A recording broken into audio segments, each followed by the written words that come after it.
국민의힘 전당대회가 열기를 더해가고 있는 가운데 양강 주자인 김기현, 안철수 후보의 신경전은 더욱 치열해지고 있습니다. 오늘 김기현 캠프의 윤희석 공보총괄본부장, 안철수 캠프 손수조 대변인과 함께 얘기 나눠보겠습니다. 어서 오십시오. 안녕하세요. 안녕하십니까? 안녕하세요. 네, 오늘 국민의힘 38 전당대회 첫 TV 토론회가 열릴 예정입니다. 아무래도 첫 TV 토론회다 보니까 후보는 물론이고 캠프 측에서도 많은 준비를 좀 했을 것 같은데 일단 어떤 부분에 좀 초점을 맞춰서 준비했다고 보면 되겠습니까? 예, 저희 김기현 후보는 네. 이번 전당대회 목표, 즉 여당 대표로서의 자질과 능력에 대해서 당원 그리고 국민 여러분들께 더 정확히 메시지를 전달하겠다, 이런 큰 기조가 있고요. 네. 아무래도 남은 나머지 세 분의 후보들이 집중적으로 김기현 후보를 공격할 것으로 예상을 하기 때문에 그 여러 공격에 대해서 만반의 방어 준비를 하고 있다, 이렇게 말씀드리겠습니다. 네. 대변인께서는 어떤 준비를 좀 하셨습니까? 네, 저희 안철수 후보 같은 경우에는 좀 더 이제 미래에 대한 이야기 그리고 네. 정책에 대한 이야기를 더 많이 하시고자 하시고요. 그리고 특히나 대야 전략에 대한 이야기를 많이 하실 것으로 보여집니다. 이제 민주당을 어떻게 이길 것이냐가 결국 우리 전당대회 가장 큰 목표일 텐데 네. 지금 민주당 이재명 대표 같은 경우 보면 대선 나왔을 때는 불체포 특권, 그 국회의원의 특권을 이제 내려놓겠다고 했으면서도 불구하고 지금 본인이 불체포 이제 동의안이 붙여질 상황이 되니까 언제 그랬는지 또 발을 좀 빼고 있단 말이에요. 이런 것처럼 이런 거에 대비되게 우리 안철수 후보께서는 이 이제 불체포 특권에 대한 것을 내려놓기 위해서 모든 국회의원들이 서약하고자 하는 그런 정책들을 준비하는 등 좀 더 정책적이고 그리고 민주당과 반대되는 모습, 대비되는 모습을 보여주려고 하고요. 궁극적으로는 지금 115대 169였던 의석수를 완전히 반대로 뒤집어서 우리가 169에서 하나 더해서 170까지 가보자, 이 전략을 세우고 있습니다. 네. 오늘 TV 토론에 굉장히 치열한 공방이 오갈 것으로 예상이 되는데 그에 앞서서도 지금 김기현 후보와 안철수 후보 캠프 간의 신경전이 계속 이어지고 있습니다. 어제 부울경에서 합동 연설회가 있었는데 안철수 후보 캠프에서 특정 후보 지지자들에게만 이 출입증이 배부되지 않게 해달라, 이런 요청을 선관위에 했는데 이 김기현 후보 캠프 측에서도 이에 대한 반박하는 입장을 냈습니다. 먼저 안철수 후보 캠프 쪽에 여쭤보겠습니다. 이런 그 요청을 선관위에 한 배경은 어떻게 되나요? 어제 저도 그 합동 연설에 갔었어요. 정말 아수라장이 됐습니다, 어제. 그래서 그 전날에는 제주도 합동 연설회가 있었는데 저는 제주도도 가고 부산도 갔었거든요. 근데 제주도에는 그렇지 않았는데 부산에는 갑자기 못 들어가게 하는 거예요. 비표가 있지 않으면 못 들어가게 다 막았습니다. 네. 그러다 보니 입구는 좁고 사람들은 엄청 몰리고 그러다 보니 아수라장이 됐는데 이게 비표가 그전에는 없어도 됐는데 이게 뭔가 있어야 된다고 해서 막 저희도 그때 현장에서 알아봤어요. 그랬더니 당협별로 이 비표가 이제 사전에 나눠졌던 거예요. 그러니까 당협위원장이 선발한 사람, 그 정해진 사람 말고는 들어갈 수가 없었고, 지금 우리 이 선거법, 우리 당헌 안에서의 선거법에 보면 당협위원장과 국회의원은 선거운동을 하지 못하게 되어 있지 않습니까? 그런데도 당협위원장이 선발한 사람, 고른 사람, 어떻게 보면 당협위원장이 지지하는 사람과 그 마음이 같은 사람에게 비표를 나눠줬을 가능성이 있죠. 그렇기 때문에 저희가 문제 제기를 하는 것이고요. 지금 현장에서 지켜보셨던 분들은 아시겠지만 이 특정 후보의 연설이 끝나고 나서 모든 그 사람들이 우르르르 다 빠져버렸어요. 그래서 현장이 굉장히 아수라장이 또 됐었거든요. 그러니까 너무 안타깝습니다. 전 체육관 선거 자체도 없어져야 된다고 저는 생각하는 사람인데 어쨌든 이렇게 다 같이 모여서 축제처럼 하기로 했으면 다른 후보 이야기도 들어주고 다 같이 그랬으면 좋았을 텐데 딱 어떤 한 후보가 끝나니까 다 나가버리시더라고요. 너무 안타까웠습니다. 네. 이런 안철수 후보 캠프 측 의견에 대해서 김기현 후보 캠프에서는 이것이 좀 터무니없는 정치 공세 아니냐라고 얘기하면서 선관위에 좀 제재를 요청했어요. 지금 안철수 후보 쪽에서 지금 손수조 대변인께서 주장하시는 게 당협위원장들에게 비표를 나눠줬기 때문에 당협위원장 줄서기 이거 조장하는 거 아니냐, 네. 뭐 이 얘기 아니겠습니까? 근데 현실적으로 현장에서 비표를 나눠줄 방법이 없어요. 그렇게 되면은 당의 조직인 각 지역의 당협의 대표자에게 나눠줄 수밖에 없는 현실이 있는 거고요. 또 하나 이제 지적할 것은 그럼 그 현장에 예를 들어서 안철수 후보 측의 관계자의 비표 숫자를 김기현 후보 측 비표 관계자 비표보다 적게 줬다든지 이랬으면 큰 문제가 있겠는데 그게 아니라 현장에 지지하시는 각 후보를 지지하시는 당원들이 몰려있는 상태에서 비표를 나눠주게 된 거 아니겠어요? 그러면은 제가 듣기로는 제가 현장을 가지는 않았는데 김기현 후보 측의 지지자가 월등히 많은 상태에서 일일이 물어보면서 김기현 후보 지지자냐 안철수 후보 지지자냐 해서 그럼 비표를 하나씩 나눠주라는 얘기잖아요. 그렇게 따져보면은 비율이 안 맞죠. 현장에서 비표가 없어서 안에 들어가지 못한 당원들의 숫자 또 비율은 김기현 후보를 지지하는 당원들이 훨씬 많았다는 점. 그래서 이거를 자꾸만 뭔가 선관위의 이 전당대회 공정성, 진행상의 공정성 문제를 비화하는 것은 좀 너무 과한 얘기다. 이해 말씀드리고 또 이제 끝나고 나서 지지자들이 우르르 몰려가는 모습에 대해서 지적을 하셨는데 제가 요 말씀 하나 드릴게요. 1차로 제주도에서 저희가 연설회를 했는데 합동 연설회를 했는데 안철수 후보가 김기현 후보는 맨 마지막이었습니다. 안철수 후보가 본인 하시고 그 백풀이라고 그러죠. 기자분들하고 나중에 얘기하시는 그 자리로 먼저 이동을 하셨어요. 그래서 각 후보 4명이 네 번째 후보까지 연설 끝난 다음에 같이 모여서 뭔가 포토 세션도 하고 하는 그 순서 자체가 없어졌습니다. 왜냐하면 안철수 후보가 먼저 자리를 뜨셨기 때문에. 그건 어떻게 생각하시는지 모르겠습니다.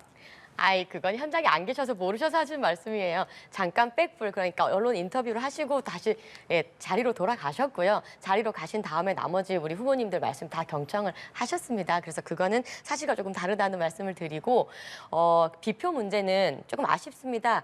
이랬으면 더 좋았을 것 같아요. 사전에 당원분들에게 이제 당원 협의회 위원장이나 누구에게 신청을 하라. 신청을 다 할 수 있는 절차가 있었다면 원하는 사람은 신청을 했겠죠. 하지만 아무도 몰랐어요. 그래서 지금 각종 그 커뮤니티에서는 갔는데 아쉽게 발걸음 돌렸다. 갔는데 우리는 표를 못 받았다. 이런 글들이 지금 넘쳐나고 있어요. 그렇기 때문에 절차상 조금 더 공정하게 관리가 됐었으면 좋았을 뻔했다 싶습니다. 거기에 공정이 들어갈 여지가 없다는 말씀이에요. 김기현 후보 측 지지자도 못 들어간 사람이 많아요. 비표 나눠주는데 저희도 몰랐다는 얘기예요. 그거를 공정성이란 단어를 이렇게 넣어서 공격을 하시니까 저희 입장에서는 이렇게 말이 길어지는 겁니다.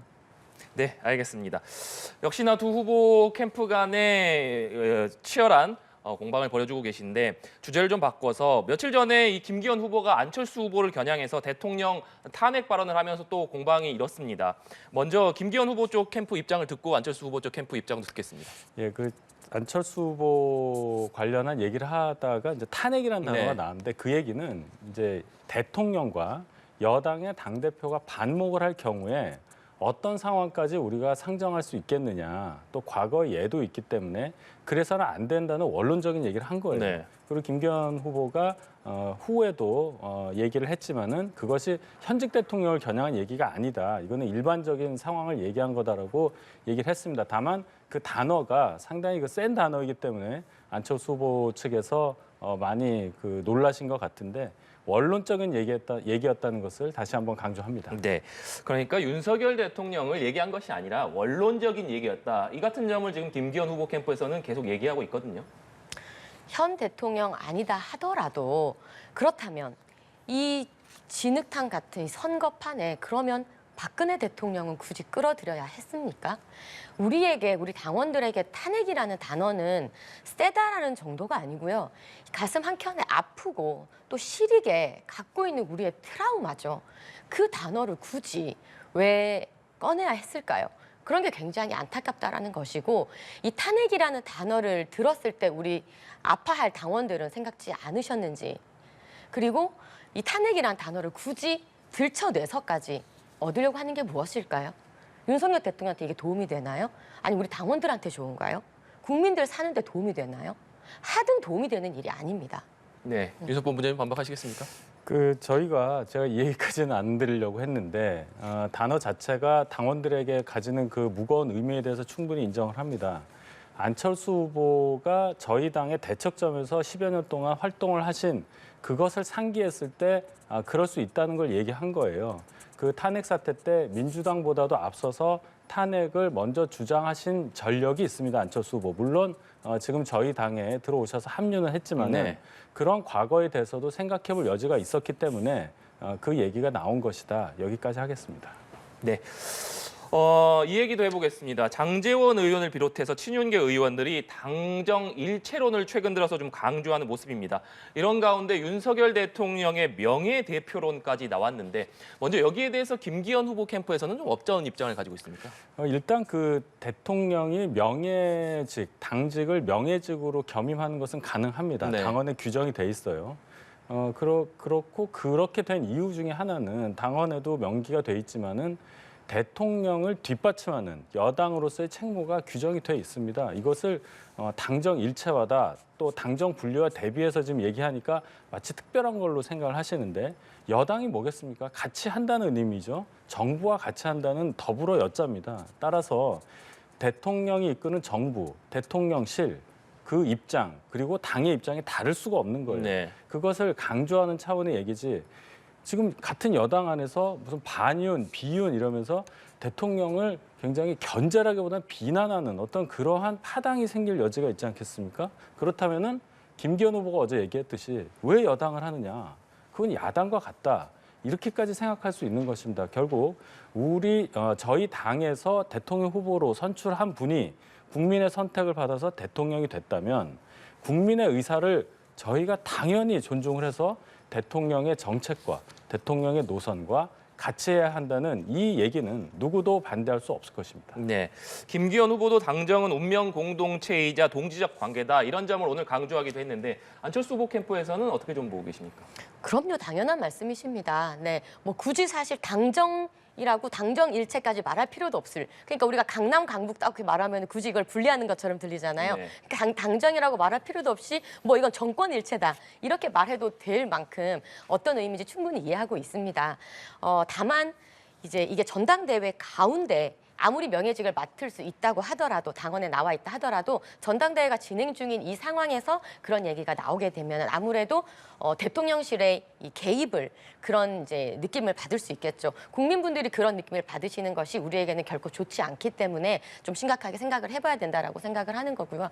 이 뭔가 안철수 후보에 대해서 비윤으로 몰고 가는 것은 너무 억울한 면이 있어요.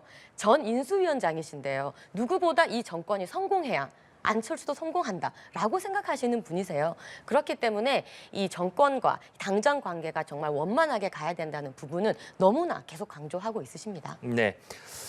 김기현 대 안철수, 안철수 대 김기현 최근에 여러 가지 여론조사가 계속 나오고 있는 가운데 두 후보 지지율이 조금 엎치락뒤치락하는 모습을 보이기도 했습니다. 각 캠프에서는 현재 판세 어떻게 보고 있는지도 여쭤보도록 하겠습니다. 먼저 김기현 후보 캠프에서는 현재 판세 어떻게 좀 보고 계십니까?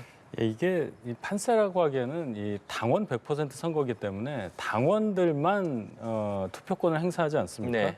그래서 이 지지층 대상으로 여론조사하는 것이 과연 그 실제 투표 결과와 얼마나 맞느냐에 대해서는 생각을 해봐야 됩니다. 그건 변론으로 하더라도 지금 나오는 여론조사들이 지지층에서조차 김기현 후보의 상승세가 완연하다. 네. 그리고 좀 정리가 되는 느낌이 있어요. 이제 전당대회가 조금씩 다가와 오니까 당원 그리고 이제 지지층 이런 분들께서 당대표로 어떤 사람이 되어야 하느냐 그 당대표를 선택하는 기준이 점점 명확해지고 있다.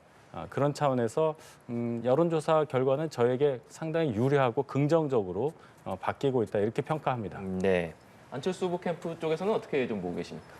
네, 우선 갖은 외압과 흑색 선전에도 불구하고 저희를 끝까지 지지해 주신 우리 현명한 당원분들 너무너무 감사드리고 저희는 늘 부족합니다. 그리고 더 열심히 해야 됩니다. 많이 도와주시고요. 이번 전당대회는 미래로의 얘기를 많이 하는 그런 전당대회가 되었으면 좋겠습니다.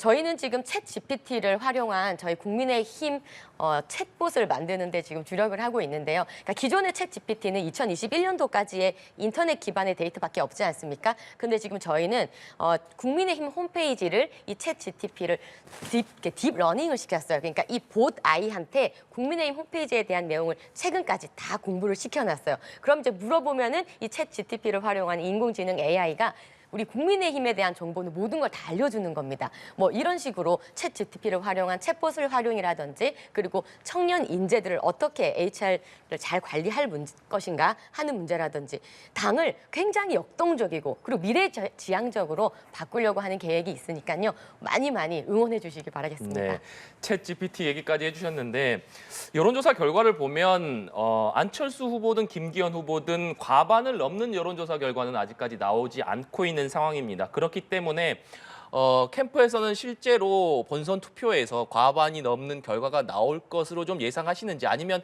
결선 투표까지도 좀 염두에 두고 계신지도 궁금하네요.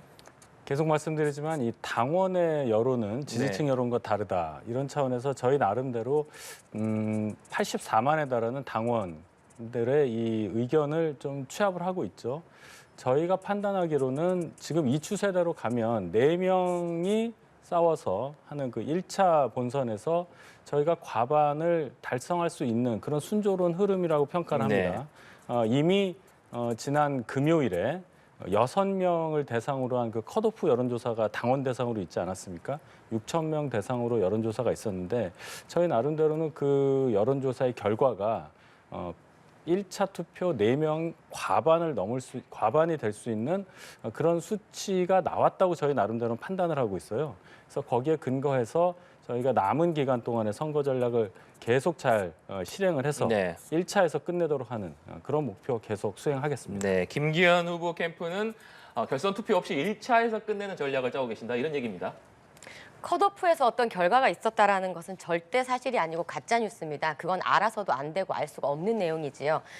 제 생각에는 과반이 넘을 수는 없을 것 같습니다. 굉장히 훌륭한 후보들이 각자의 목소리를 열심히 내고 있으시기 때문에 한 후보에게 과반이 넘게 쏠리는 현상은 없을 것 같고요. 결선으로 가리라고 봅니다. 결선으로 가게 되면 아무래도 누가 더 미래지향적이냐, 누가 더 총선에서 잘 이길 수 있느냐, 누가 더 민심에 가까운 후보인가. 그래서 결국 우리 당원들에게 누가 승리를 안겨줄 것인가. 이것으로 결국 당원분들은 선택을 할 것이라고 보고요.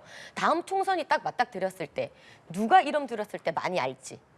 그리고 누가 청년들, 중도들이 좋아하는 정치인일지. 거기에서 결선 투표 판결이 난다 생각합니다. 네. 손수조 대변인께서 총선 때 누가 더 많이 알 것이냐 이런 말씀을 해주셨는데 김기현 후보가 여기에 대해서도 입장을 밝히신 바 있죠?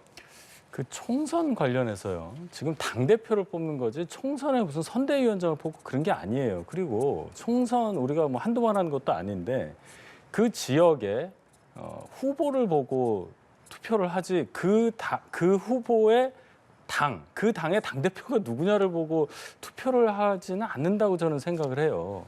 그래서 이 전선을 자꾸 넓혀서 당원들이 당대표를 선택하는 데 있어서의 선택지를 굉장히 흐리게 하는 발언이라고 생각합니다. 그 얘기는 아마 수도권의 중요성을 강조하면서 수도권에서 정치활동을 한 안철수 후보의 강점을 부각하고자 하는 그런 의도라고 생각하는데 한 말씀만 더 드리면 꼭 수도권에서 정치를 해야만 수도권 사정을 잘 아느냐, 수도권 공천을 잘 할 수 있느냐, 그것은 저는 아니라고 생각합니다. 수도권 민심, 수도권만 강조해서 좀 그렇긴 하지만 예를 들어 수도권이라고 하겠습니다. 한정을 짓는다면 수도권의 민심을 잘 알아서 그 수도권에 있는 유권자들의 마음에 맞는 공천을 하고 정책을 개발해서 총선을 이끄는 작용은 정치 활동을 어디서 했냐가 중요한 게 아니라 수도권에 계신 분들의 이해관계, 그분들이 원하시는 것이 무엇이냐를 제대로 아는 것, 그것으로 충분하다고 생각합니다. 그렇게 따져보면 그럼 영남에서 정치하시는 분은 어떻게 해야 하고 호남에서 정치하는 분은 어떻게 해야 되고 이런 의문이 남는 거죠.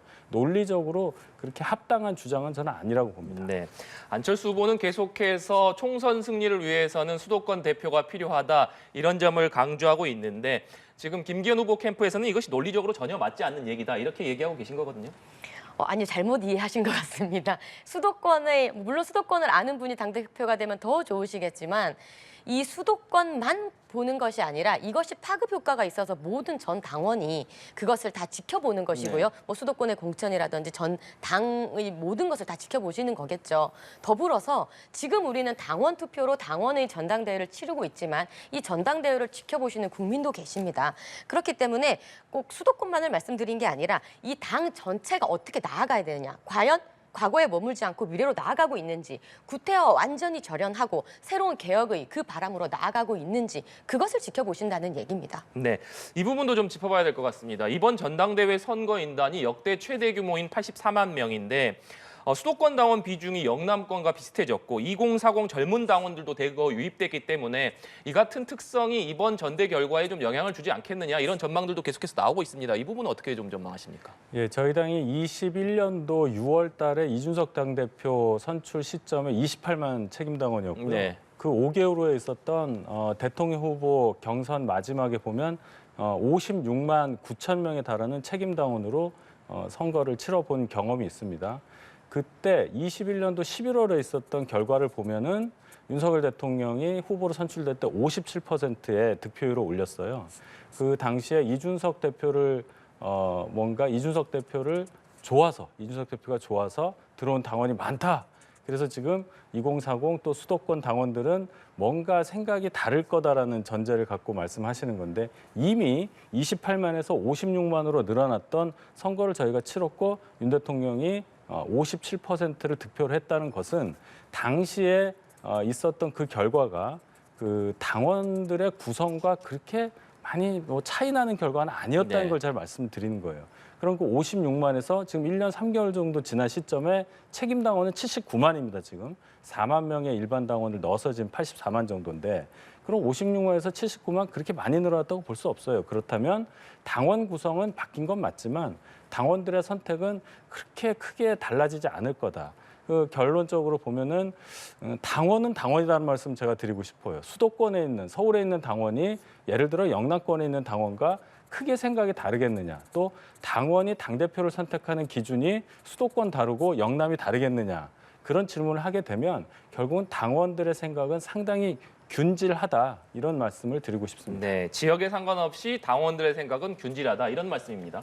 안철수 후보 캠프 쪽에서는 좀 어떻게 보고 계십니까? 네, 저도 마찬가지로 동의를 하고요. 당원들의 수준에 대해서 조금 말씀을 드리고 싶어요. 당원 수가 우리가 많이 늘어나서 너무나 행복한 상황이기도 한데 이 당원분들의 수준도 굉장히 올라갔습니다. 그러니까 뭐 어떤 특정인이 누구 특정 후보를 찍으라고 한다고 해서 그게 그 영향력이 미치지 않고요. 본인 당원분 한 분 한 분이 각자가 생각하시는 그런 소신 투표를 한다라고 생각을 하고요.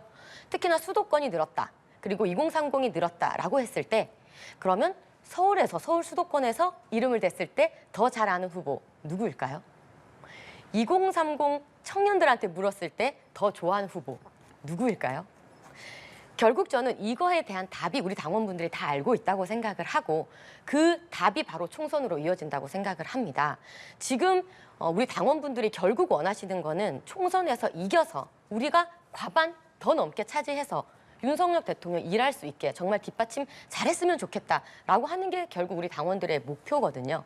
이렇게 했을 때 과연 다음 총선에서 어떤 당대표가 어떤 당의 분위기로서 어떤 당의 모습으로 나타났을 때 과연 이 총선의 승리를 이끌 수 있을까라는 해답은 바로 이 전당대회에서 나올 수 있다고 생각합니다. 네.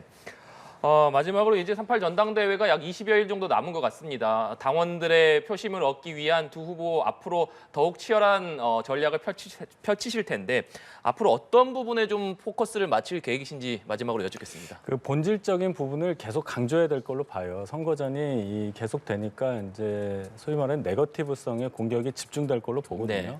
결국 이 선거는 여당의 당대표를 뽑는 선거입니다. 여당의 당대표가 가져야 할 자질, 능력, 자격 이런 부분에 대해서 당원들이 생각하시는 부분, 그 부분에 김기현 후보가 갖고 있는 모든 것들이 잘 부합한다. 이 점을 계속 설득해 나가는 그런 전략으로 임하겠습니다. 네, 안철수 후보 측 캠프 전략도 들어보겠습니다. 네, 이번 우리 전당대회는 대야 전략을 어떻게 세우냐 정말 중요하다고 생각합니다. 선제적으로 어떤 당이 먼저 개혁하고 먼저 변화하는 모습을 보이느냐가 너무나 중요합니다. 그래서 민주당을 완전히 구태로 몰고 우리 국민의힘은 정말 변화하고 혁신하는 모습을 선제적으로 보여드리면 그 여세를 몰아서 총선에서 저희가 승리를 할 수 있다고 생각을 하고요. 돌이켜보시면 지난 대선에서 민주당이 아슬아슬하게 졌던 그 시절을 생각을 해보시면 딴 거 없었어요. 그 성비위로 인한 더불어 만진당 뭐 이런 야유들이 있었고요. 그리고 내로남불 뭐 이런 키워드들로 민주당이 졌지 않습니까? 그것처럼 우리 국민의힘이 이번에서 정말 민주당과 다른 민주당은 너무나 구태한 모습을 보이고 자기들이 얘기했던 불체포 특권 이런 것도 다 지금 포기하고 있지만 우리는 선제적으로 변화하고 선제적으로 개혁한다. 이 모습을 보이는 것이 너무나 중요하다 생각합니다. 네, 알겠습니다. 오늘 두 분 말씀은 여기까지 듣도록 하겠습니다. 지금까지 김기현 후보 캠프의 윤희석 공보총괄본부장, 안철수 후보 캠프의 손수조 대변인과 얘기 나눠봤습니다. 오늘 말씀 고맙습니다.